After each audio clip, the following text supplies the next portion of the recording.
May pambababoy na ginawa umano ang William Jones Cup dahil sa kanilang biglaang pag-anunsyo ng patakaran sa tournament. Nung una, akala nila parang simpleng laro lang gaya ng dati na walang quotient system. Pero yun pala, pagkatapos na manalo ng SGA laban sa Wonju ng Korea, ayon sa William Jones Cup organizers na kahit nanalo ang SGA laban sa Korea, kailangan pa umano nilang manalo ng at least 31 points para makaakyat sa top seed at biglang nabago po yan. Sakto talaga after na magwagi ang SGA dahil nga sa binagong patakaran, posibleng di makuha ng SGA ang semis berth. Kung babalikan nga pala natin ang laban, ayon sa stats ng One Manila, may pambababoy na ginawa umano ang William Jones Cup dahil sa kanilang biglaang pag-anunsyo ng patakaran sa tournament. Nung una, akala nila parang simpleng laro lang gaya ng dati na walang quotient system. Pero yun pala, pagkatapos na manalo ng SGA laban sa Wonju ng Korea, ayon sa William Jones Cup organizers na kahit nanalo ang SGA laban sa Korea, kailangan pa umano nilang manalo ng at least 31 points para makaakyat sa top seed at biglang nabago po yan. Sakto talaga after na magwagi ang SGA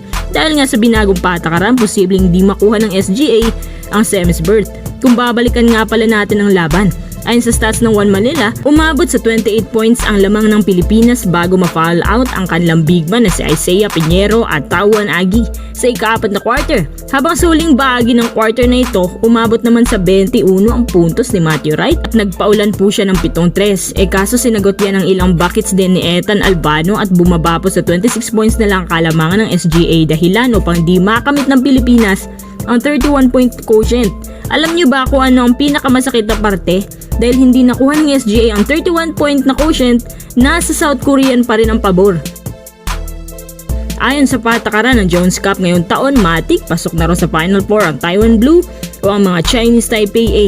Kahit gaano pa sila kababa sa standings, kaya naman iisang slot na lang paglalabanan si Group A. Pagkatapos manalo ng SGA, yung mukha nila parang sila pa ang natalo. Ayon sa kanilang coach na si Charles Tew, itong unang beses na nanalo sila pero nadismaya. Kung alam lang daw sana nila ang buong patakaran, tiyak hindi daw magiging ganito ang resulta ng kanilang games.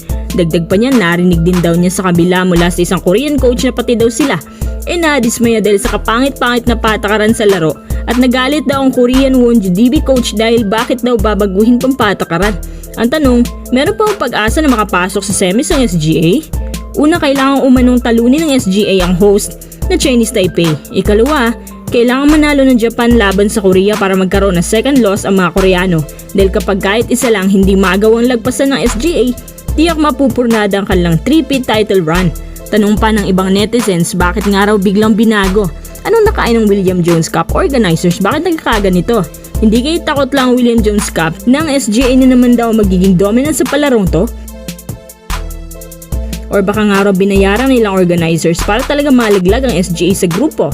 Hindi po ito kamalasan. Ito ay isang pagmamanipula ng resulta. Kahit kapag makapasok lang sa semis ng Pilipinas, siguradong hindi naman dadala sa swerte ang inclusion ng Chinese Taipei sa upper seed.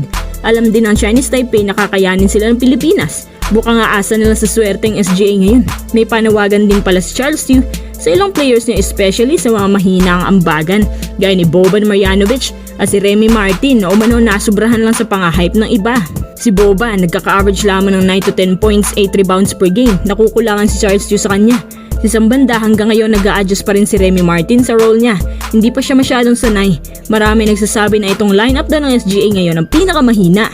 Pero kudos pa rin sa pambubuhat na ginagawa na Isaiah Pinheiro. Sa ngayon, agaw buhay na pong SGA na first time mangyayari since nung sumali sila dito. Maghihintay na lang sila ng resulta.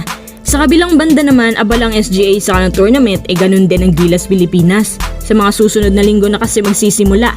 Ayon kay Coach Kim, wala naman daw masyadong constant changes na gagawin ng Gilas Pilipinas. Kung ano yung lineup ng last time, ganun pa rin daw at wala nang babaguhin pa. Kumpiyansa naman ng Gilas, nakakayanin nila kasi mga kalaban halos nasa Middle East. Ayon sa eksperto, nasa 65% daw ang tsansa ng Gilas na mananalo. Although hindi lahat ng games ay kayang panalunin, pero hindi daw singsama ng resulta kumpara sa third window. Humihingi ngayon ng redemption ang Gilas sa mga masasamang performances nila. Kaso, nakabara pa rin ang Gilas sa selection ng mga players dahil kung sino-sino na lang daw nilalagay. Kumbaga wala silang permanenteng players na panggilas talaga. Panawagan na nakararami na mag-invest ng SBP ng sariling players na pang international tournaments.